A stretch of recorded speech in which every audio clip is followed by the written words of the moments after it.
Okay guys, today we are going to start off by we're not growing it, but we are going to prepare some sea moss today, and we're going to make some sea moss gel.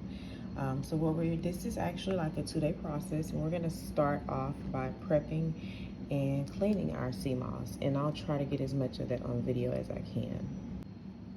So the first thing I will say, as you open the bag, okay, it's sea moss. It literally smells like the sea. Be prepared. It smells like the sea. So as you can see, this is the purple sea moss, and it is from Port St. Lucia. So this company, I really like them because they have authentic sea moss. You have to be careful about the sea moss that you buy and that you purchase, because sometimes you'll notice that it's not authentic. So you just have to really be careful out there. I do not want a really large amount, and only because a small amount goes a really long way. You'll see that here on the next part of the video after we get this cleaned up. So I'm not gonna do this whole big piece. I just want a small piece, and I'm literally just gonna break that. Because for one, my glass bowl is super freaking small. It's super small. It's not large enough to expand all that I really need. And so I'm gonna just prepare a small amount just for maybe like a couple of days here, and we'll take it from there. But as you can see, if you look kind of close, it does have all the sand. This white stuff is netting, so you want to pull that out before you even before we do any of the next steps. Okay, so we're gonna just pull out the netting here. I'll try to do as much as I can. I just do one piece, and it just pulls right out. It's just netting. Just kind of go through, pull it a little bit, and you want to get rid of all of that as much as you can before you actually wet it and rinse it off, because the thing is that once you wet it and rinse it off, that netting becomes almost impossible to see because it's so thin, and it'll be wet at that point. I am going to need both of my hands to do this. No, I do not have a pod, and I will be getting one, but I just wanted to demonstrate to y'all about how easy that was. You just pull it and it comes right off. See that? So let me go ahead and finish cleaning this part, and then we'll move on to the rinsing. So I did go ahead and decide to actually kind of do like an extra piece. Again, I tried not to do so much because this is like a really small glass in comparison to the bowl that's needed. You always want to use a glass bowl. Remember that this sea moss is literally from the sea. This is a dried form, right? And so the reason that we want to ensure that it's glass is because you don't want your sea moss absorbing whatever plastics, whatever may come off from any plastic container. So I have already gone through and I've cleaned all the netting off.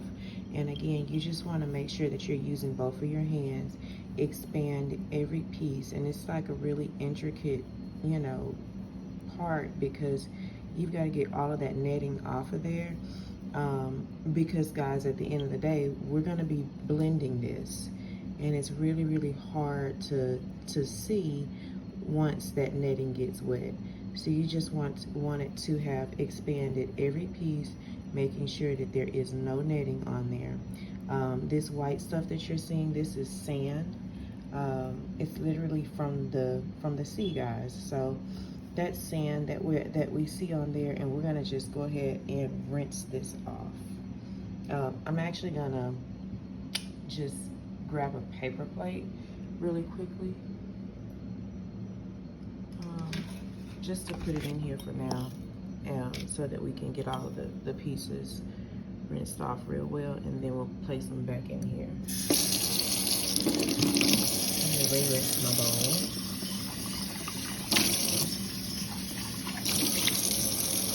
Alright, and so what we're going to be doing is I'm going to start with a really small piece, since I'm kind of just doing it with one hand. This is the piece that I'm going to start off with.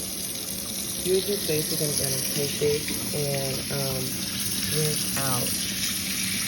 You're just rinsing the, don't use hot water. You want to make sure that the water is on cold. And you're just then taking this and rinsing it out. That's it. Just a simple rinsing. Just rinsing it off each piece. And just kind of go over it with your finger a little bit. As you guys can see. And you're just rinsing the sand off. Okay? Rinse off the sand. And as you can see, it already starts to expand a little bit and kind of go back to its natural form. Now, it's not going to fully expand from that, but our goal here, we're not trying to expand it just yet. We're just trying to get the sand basically rinsed off really well. So I'm going to go ahead and do the rest of the pieces, and then we'll place them back in here. Okay, guys, so as you can see, this is the sea moss in its form after it's been rinsed. You want to make sure that you've gotten all of the little pieces off. See how we just came across that small piece? You want to make sure that you got all of it rinsed off very, very well. Make sure that you're inspecting it like all throughout, and that it is, you know, free from the netting and any excess, you know, anything that you're seeing. So you want to make sure it's free from that. And I've already inspected this for the majority. There are going to be some natural, you know, it's natural. It is from the sea. But you want to just make sure that it's overall clean. Expand all of the pieces, and it almost kind of looks like tentacles, but they're not. It's just sea moss. So you want to expand all of the pieces, make sure that it's really good and clean. And the next part is I have some limes and basically baking soda. A lot of people don't think that baking soda is actually really good for you, but baking soda is a great cleanser of your fruit. So I have some here that I had already been soaking in the baking soda just to clean the outer peel of the lime. And so you can use baking soda in water, or you could use vinegar in water. I just happened to have baking soda and I had ran out of vinegar. So let me rinse this off, and then we're gonna squeeze some of this into the actual sea moss. Okay, once you have that done, you're gonna just take the limes and you're just rolling it to kind of get that out of the way. You're just rolling it to just kind of make sure that it is good and soft and pliable. You're just gonna roll it really quickly and just kind of make it softer so that it's not so firm, it's easy to cut. Because what we're going to do is just drop this right inside of, and I'm going to take the stem off of that because I don't want that in there. And we're going to just take this lime and cut it, and we're going to squeeze that over into the sea moss, and then just drop it right on in there. Okay, so I have it cut in quarters. And so as I said before, we're just squeezing this right in. You want to give it a good squeeze, and you don't have to, like, the purpose of the lime is because if this is to neutralize the sea smell and the sea taste. And we're gonna be just squeezing this in there. I mean, it's not like a baking dish or anything. You just want to get a good squeeze out of it, because at the end of the day, it's going to actually be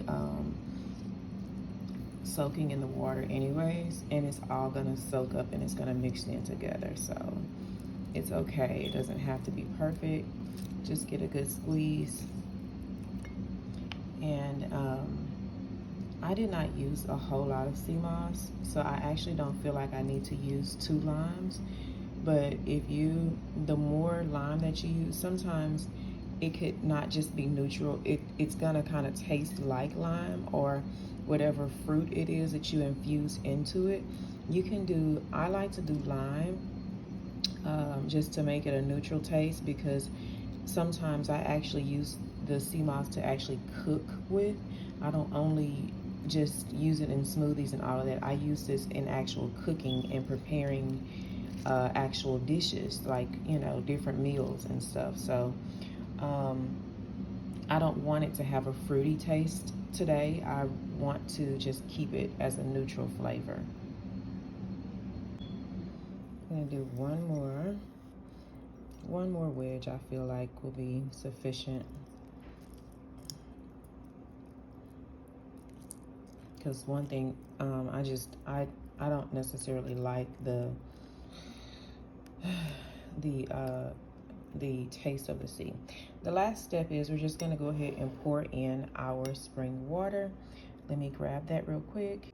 Now I have the Fuji water that I'm using today as spring water, because this was just quick and it's what I had on hand. So I'm just gonna pour this in, and you wanna just pour, you can literally pour to the top of your bowl that you're using. Just fill it up, and what you'll notice when we come back, you're gonna see that it's gonna expand. Yay, I found the other glass bowl. Ha ha ha. See how much bigger this one is? So cool beans. So now y'all can see like what the ratio should kind of look like a little bit better. But anywho, yay. So we'll let this just go ahead and sit and expand. And let me actually pour the rest of the water in here, because with the amount that I've prepared, I feel like it is gonna need like the full bottle of water. This is just like a liter of water, and I usually just pour the whole thing in there, but I didn't pour it in the last one because that bowl was so much smaller, it couldn't take the full bowl. So this is great. So I'm gonna go ahead and quickly cover this, and then I'll come back for step 2.